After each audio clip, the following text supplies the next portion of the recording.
જૂનાગઢ માંગરોળમાં જૂનાગઢ લોકસભાના ભાજપના ઉમેદવાર રાજેશ ચુડાસમા વિરુદ્ધ જૂનો વિડીયો થયો વાયરલ।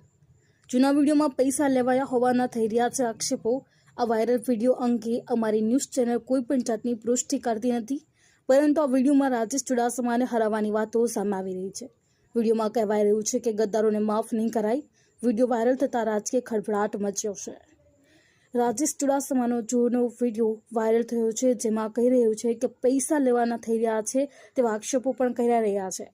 આ વિડીયો અંગે અમારી ચેનલ કોઈ પણ જાતની પુષ્ટિ કરતો નથી, પરંતુ ભાજપના ઉમેદવાર રાજેશ ચુડાસમા વિરુદ્ધ જૂનો વિડીયો વાયરલ થયો છે।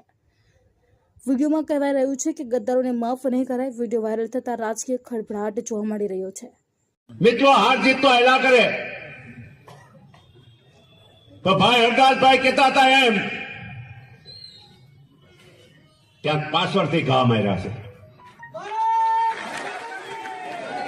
મરદના દીકરા હોય તો હામી સાથી આવે ને તો અમને ખબર પડે।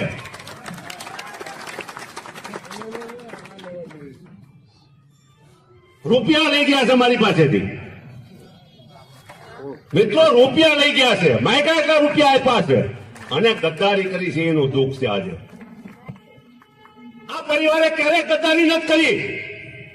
ગમે એવી પરિસ્થિતિ આવી છે। જયારે લોકસભાની ચૂંટણી 2019 ની આવી, મારા સમાજના દરેક આગેવાનો રાજેશભાઈની સામે હતા। આપ સૌને ખબર છે, એક આગેવાન રાજેશભાઈ ભેગો નતો।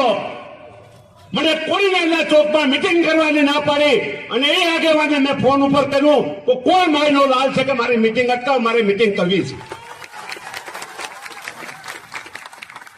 એ મિટિંગ કરી હતી ત્યાં અને રાજેશભાઈને કારારિયા રાજપૂત સમાજના 80% મત અપાયા હતા। મિત્રો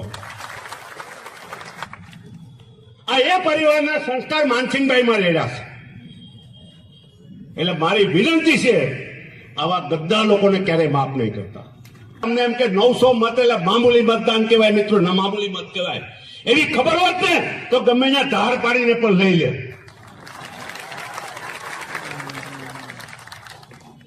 પણ બેઠક આપણે હારી ગયા છે, હારી ગયા કે આ જીવનનું આ જયચંદ્રનો તો કઈ માફ નથી કરવાનો। સમય અંતરે એના હિસાબ થશે અને એને ખબર પણ પડશે કે એને શું પાપ કર્યો છે। બરાબર, અમારા એક સાથે નહીં પણ મારી વેરાવળની 1 લાખ ને 2,62,000 મતદારો સાથે પાપ કર્યો છે।